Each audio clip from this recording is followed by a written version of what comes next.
না, তিনি বংশগতভাবে কোনো মৃৎশিল্পী নন। কেবল ইচ্ছা শক্তির জোরে ঠাকুর গড়ার কাজ শিখেছিলেন রোজগারের আশায়।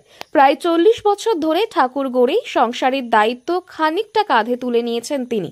এই লক্ষ্মী পুজোয় লক্ষ্মী লাভের আশায় নিজেই লক্ষ্মী প্রতিমা গড়ে বিক্রি করে আসছেন দুর্গাপুরের বাসিন্দা সবিতা গোস্বামী। বছর 60-এ সবিতা দেবীর হাতের তৈরি বাঁশের কাঠামোর উপর গড়ে তোলা লক্ষ্মী প্রতিমা সহ ছাঁচের তৈরি প্রতিমা এতটাই নিখুঁত যে প্রতি বছর চাহিদা থাকে তুঙ্গে। যদিও তার দাবি, প্রতিমা তৈরির কাঁচা মাল ও উপকরণের মূল্য বৃদ্ধি পাওয়ার কয়েক বছর ধরে তেমন মুনাফা হচ্ছে না, কিন্তু সংসার চালাতে তিনি নিজের কাজে অটুট। করোনাকালীন সময় কয়েক বছরের সেই ভয়াবহ পরিস্থিতিতেও তিনি কখনোই ভেঙে পড়েননি। ওই সময় বাজারে প্রতিমার চাহিদা অনেকটাই কমে গিয়েছিল, ক্রেতারা পারিশ্রমিকের দামটাও দিতে চায়নি। কিন্তু কোনো প্রতিকূল পরিস্থিতি সবিতা দেবীকে হার মানাতে পারেনি। তার মনোবল ও ইচ্ছাশক্তি যেমন তাকে মৃৎশিল্পী করে তুলেছে, তেমনি আজও তিনি এই ব্যবসা জোর কদমেই করে চলেছেন। সবিতা দেবীর কথায় তার বয়স যখন 16 বছর, তখন তার বিবাহ হয় দুর্গাপুরের রঘুনাথপুরের বাসিন্দা শীতল গোস্বামীর সাথে। সেই সময় শীতল বাবু ভিন রাজ্যে কাজ করে সংসার চালাতেন। আর্থিক অনটনে সংসার টানতেই হিমশিম খেতে হয় তাকে। তাই বিয়ের কয়েক বছর পরেই বাড়িতে প্রতিমা গড়ে অর্থ উপার্জনের পথ বেছে নেন শীতল বাবু। সবিতা দেবী প্রতিমা গড়ার কোনো কিছুই জানতেন না। তিনিও তার ইচ্ছা শক্তিকে কাজে লাগিয়ে স্বামীর সাথে মূর্তি ও প্রতিমা গড়ার কাজ করতে শুরু করে। দুজন মিলে একসময় অল্প কিছু প্রতিমা গড়তেন। পরবর্তীকালে ধীরে ধীরে প্রতিমা তৈরির সংখ্যা বাড়াতে থাকেন সবিতা দেবী।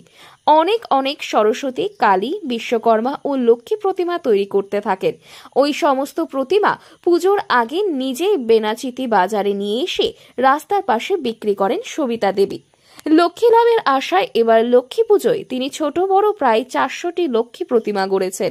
সেই প্রতিমা নিয়ে এসে গত 2 দিন ধরে বেনাচিতি বাজারের ট্রাঙ্ক রোড যাওয়ার রাস্তার পাশে পসরা সাজিয়ে বিক্রি করছেন।